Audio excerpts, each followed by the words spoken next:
Fala galera, vamos aí para mais um vídeo e na aulinha de hoje vamos falar aí, do método algébrico para calcular as transformações de coordenadas, de coordenada cartesiana para cilíndrica, para polar, para esférica. Nós já brincamos um pouquinho com a ideia geométrica, e agora a gente vai descrever uma técnica aí bastante robusta para a gente poder fazer essa migração de transformadas quando a gente tiver com sistemas ortogonais. Para os sistemas quaisquer, eu vou tentar explicar para vocês também como dá para fazer, mas a ideia nossa é basicamente focar nas coordenadas ortogonais, porque são o que a gente utiliza. Beleza, pessoal? Então, meu nome é o Elison e vou ficar com vocês aí com essa aulinha. Mas antes aí de qualquer coisa aí, se inscreve no canal, deixa seu like, dá uma moral aí pro canal e ativa o sininho aí de notificação para receber mais conteúdos como esse. Beleza? Então, bora lá. Então, o que nós vimos aí nas últimas aulas? Nós fizemos as transformações de coordenadas, aprendemos como é que faz, basicamente as transformações de sistema coordenada cartesiana para polar, para cilíndrico e para esférica, mas a gente tentou fazer isso um pouco do ponto de vista geométrico. Agora, a nossa ideia é realmente pôr papel e caneta para ver que tem algumas técnicas que facilitam bastante, encontrar aí os elementos de área, os elementos de volume, os elementos diferenciais de comprimento e as transformações em si. Então a gente vai ver essa maneira aí, que aparentemente parece dar um pouquinho mais de trabalho, mas vocês vão perceber que é uma ferramenta potente. Por quê? Porque na verdade, o nosso intuito não é só simplesmente ver como é que é a relação entre x no novo sistema de coordenadas. É porque quando a gente precisa resolver integrais, ou precisa resolver derivadas, e algumas derivadas importantes, como o rotacional, o divergente e o gradiente, esses caras eles mudam a carinha quando a gente muda de sistema de coordenadas. E a gente precisa encontrar o novo formato quando muda de sistema de coordenada. E aquelas expressões que a gente fez lá no capítulo 1, e eu vou deixar o CAD aí, que a gente fez para esses operadores lineares aí, eles não são muito amigáveis nos novos sistemas de coordenadas, Então, a gente precisa ver uma técnica para a gente ver como é que encontra. Obviamente, depois isso fica aí em algum livro-texto, você vai lá e copia, mas você precisa entender que quando muda de sistema, realmente a cara do gradiente, do divergente, do rotacional, das integrais, elas mudam de figura. E aí elas podem ficar um pouco mais complicadas, a forma algébrica da gente encontrar, mas elas são muito úteis para resolver problemas que dependem desses tipos de simetria, tá bom? Então, por isso que a gente vai agora introduzir essa técnica aí, de como fazer essas mudanças, tá? Então, aqui eu vou tentar nesse vídeo fazer uma expressão mais geral e depois a gente faz alguns exemplos para ficar mais fácil de vocês compreender a ideia de como é que pega, em uma dessas coordenadas, como é que a gente faz para encontrar tudo isso, tá bom? Então, bora lá. Então, o que acontece? Nós tínhamos, nos nossos exemplos anteriores, nós tínhamos lá um sistema cartesiano, que eu vou copiar aqui como um sistema cartesiano, e nós tínhamos definido lá os nossos parâmetros, como x, y, z. Era isso. Então, o nosso intuito é sair desse sistema e ir para um outro sistema ortogonal, tá? Eu já vou tentar setar desse jeito para ficar fácil. Então, a gente vai tentar ir para um outro sistema ortogonal, e a gente já aprendeu o porquê, Porque as nossas matrizinhas de transformação, elas têm algumas propriedades bastante interessantes, e uma delas é que o determinante é igual a 1, E isso é muito importante para a gente, mas enfim, a gente já discutiu isso no passado. E aí, então eu quero sair de um x, y, z para um sistema, por exemplo, como coordenada polar, que a gente colocou como coordenada ρ e φ.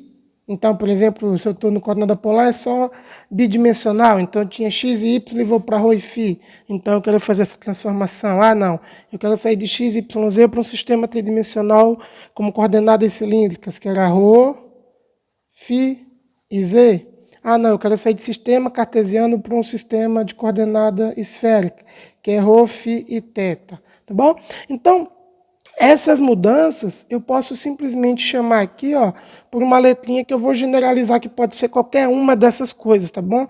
Então eu vou chamar aqui, de Q1, Q2 e Q3. Ou seja, eu estou generalizando. Aí você pode assumir que o Q1 é o Rho, o Q2 é o φ, o Q3 é o Z. Ou Q1 é o Rho, o Q2 é o φ, o Q3 é o θ. Tá bom? Dependendo do sistema que você for, você faz essa identificação. Mas o fato é que eu vou fazer essa transformação. E fazer essa transformação em linguagem matemática, eu dizer o seguinte, é simplesmente eu falar que eu vou chamar aqui o meu x, y, z como sendo agora funções desses meus novos parâmetros. Basicamente é isso que a gente quer fazer, ou seja, eu vou dizer que o meu x, ele é uma função, então, aqui, ó, de Q1, Q2, Q3, tá claro?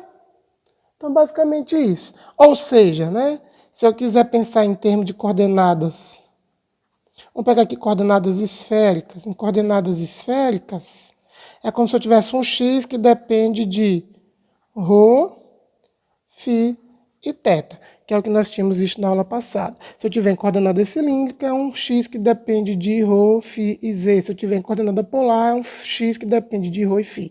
E assim por diante, tá bom? Então, eu tenho um y que vai depender das minhas coordenadas novas. Olha lá, ó. Y de Q1, Q2 e Q3, e um Z que depende de Q1, Q2, Q3. Tranquilo? Ótimo. Isso aqui vai ser muito importante, porque, veja só, nós vamos tentar reconstruir. Qual que vai ser o nosso ponto de partida? Bem, nosso ponto de partida ele é muito simples, tá bom? Como é que é um curso de métodos matemáticos para física ou para engenharia, nós vamos então explorar as ideias que nós queremos encontrar lá em física. O que nós estudamos em física? Geralmente, a gente quer representar o estado do sistema. E o estado do sistema, se a gente pensar pelo menos na física clássica, ele é caracterizado pela posição, velocidade e aceleração, por exemplo.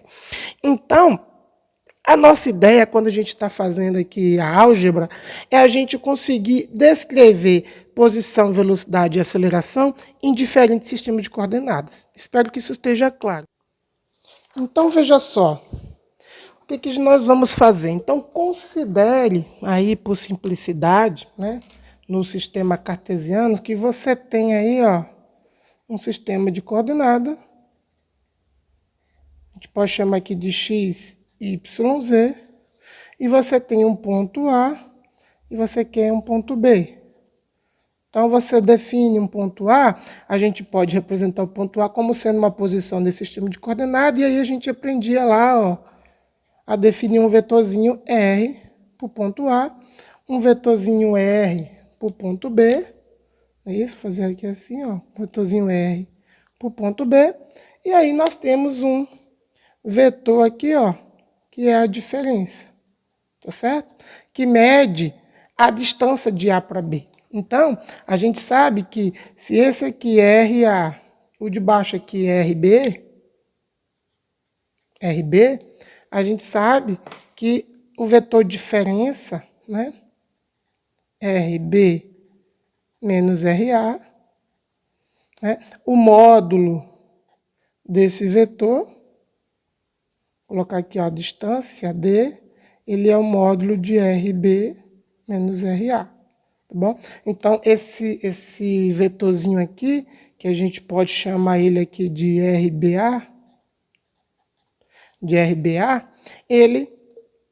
o tamanho dele vai dizer pra gente a distância de A até B, assim que a gente aprendeu aí até o momento.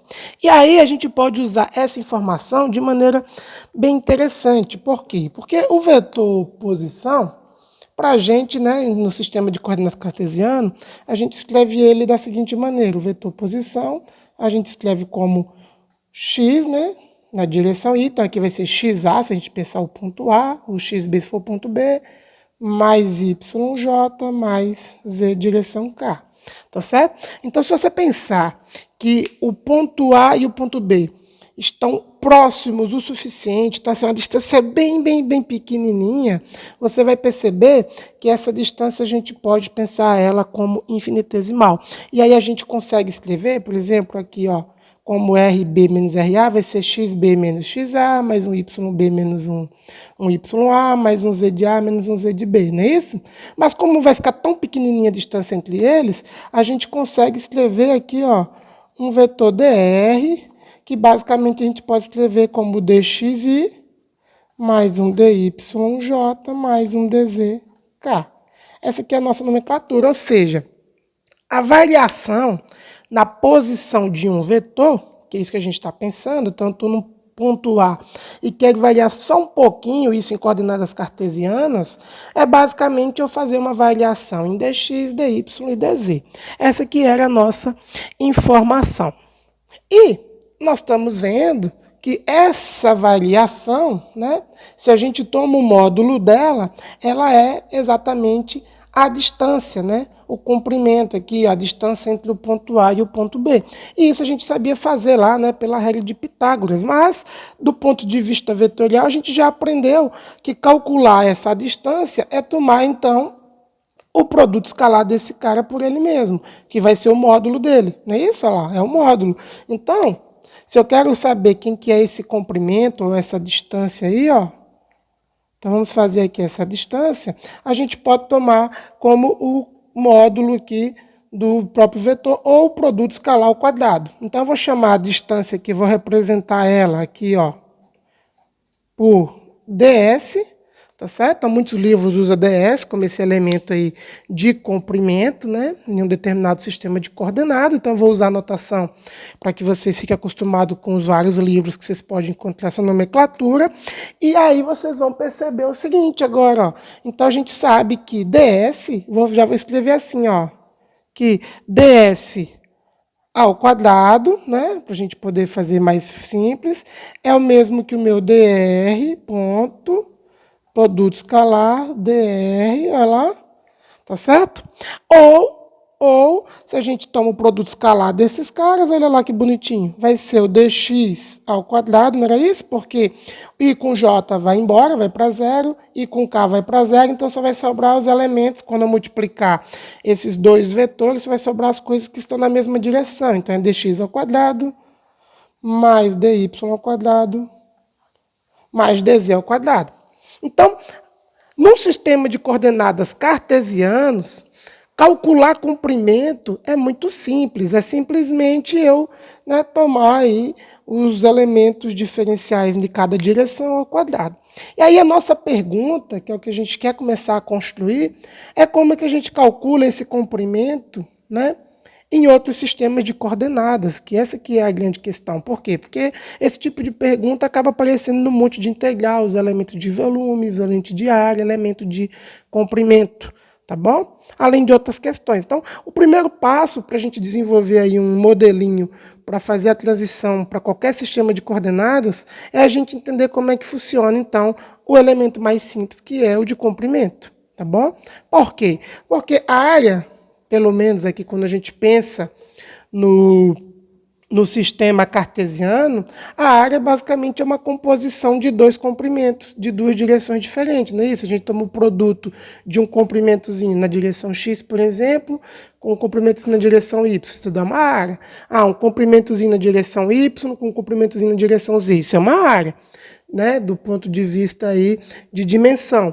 Então, a gente já sabe fazer naturalmente, calcular a área, calcular volume no sistema cartesiano. A nossa ideia, então, sabendo calcular comprimento, a gente sabe calcular todas as outras grandezas, tá bom? E o que vai mudar é que a gente vai aprender a encontrar fatores de conversão ou fatores de escala para quando o sistema ele muda. Porque quando o sistema muda, pode ser que as nossas coordenadas estão tendo ali algum, né, esticando ou encurtando, e aí você precisa de um fator de escala para compensar, né, o novo formato ali da sua figurinha no novo sistema. É basicamente isso. Então, a gente sabe encontrar no sistema cartesiano, então a nossa ideia, agora olha lá, ó, voltando, é a gente transformar isso para um novo sistema. E como é que a gente faz isso? É muito simples. A partir do momento que você entende, né, que o seu x ele é função dos novos parâmetros, então a gente pode usar o nosso velho cálculo para fazer essa transformação. Olha lá, ó, eu sei que x depende de Q1, Q2 e Q3, então Q1, Q2 e Q3 vai ser, né, os seus parâmetros do sistema de coordenadas que você está estudando. Então, o que vai acontecer? Você vai precisar derivar dx, dy e dz.